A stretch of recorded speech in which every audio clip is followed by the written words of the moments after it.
Hello everybody and welcome to another segment of Cooking with Tony. Today we're going to make some gluten-free pizza dough. And let me show you the ingredients we'll need here.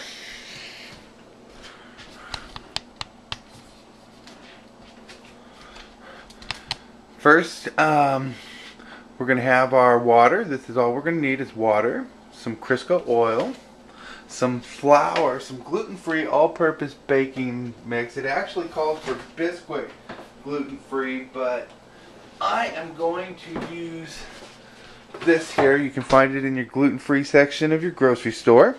And I'm using 1 1/3 cups of that, 1/3 cups of Crisco pure canola oil, half a cup of water, my wonderful herbs and spice blends that I will add, and then I have my secret pizza sauce. Because I'm making it for my wife and she likes her extra sauce, I'm using 12 ounces instead of the 8, and her favorite is the Hawaiian. So we've got some Hillshire Farm honey cured ham. I got a pound of that.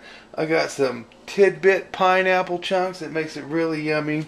And we need 2 eggs to go with that. And besides the 2 eggs, we're going to need olive oil. And I'll be right back.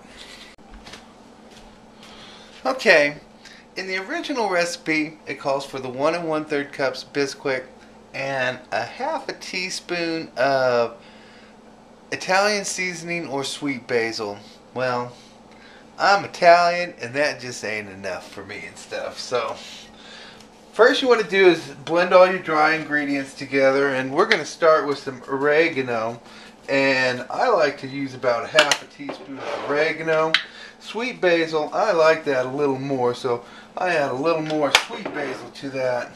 Take a little thyme and sprinkle a little bit of thyme in there, and you got to top it off with a splash of tarragon. I just love the smell of tarragon and the way it just blends everything in there, and just about so.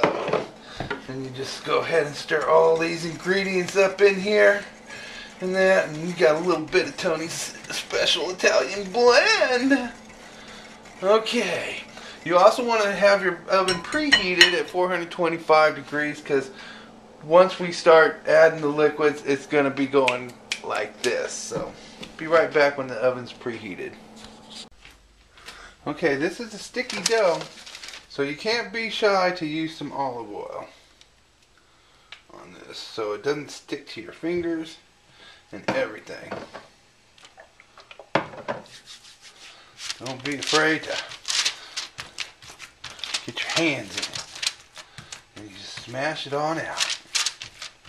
Form it into a pizza dough.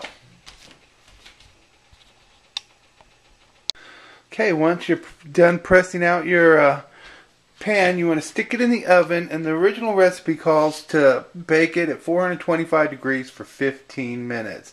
However, I'm going to show you a way to reduce that time in the oven, plus get a softer, a more perfect dough in my perspective. So let's throw this in the oven real quickly and start the clock at 10:53. Okay, this has been in for 10 minutes now, and it's time to flip it.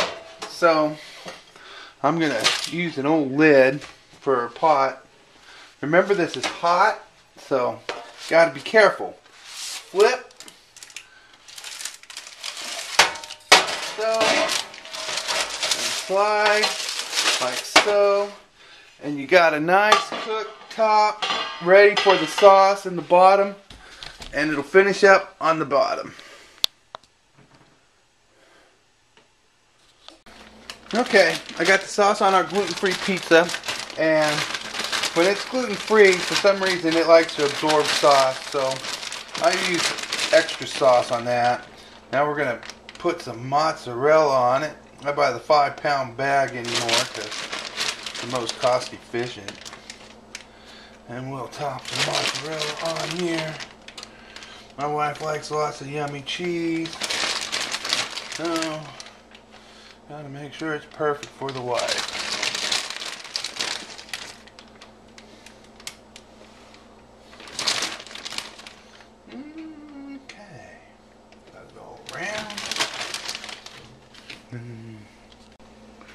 Okay, it's ready to go in the oven. I have 20 ounces of pineapple, over 20 ounces, probably about 30 ounces of pineapple on that thing, and about 12 ounces of ham, and almost a pound, and 12 ounces of sauce, and a nice golden crust. So about another 10 to 15 minutes in the oven and we should be ready to go. Let's stow this in and hopefully my wife will show up right when it's ready. That's how I like to time things.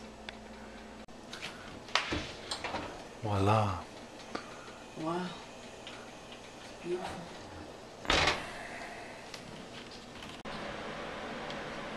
Okay, it is time.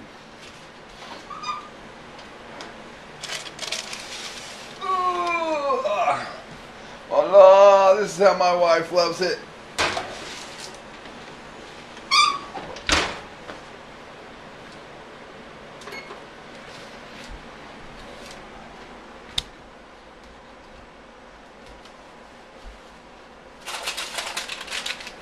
Nice thing about parchment paper, it'll slide right off. You can use the paper to roll it around on the cutting board while you cut the pizza and let it cool briefly. Look at that.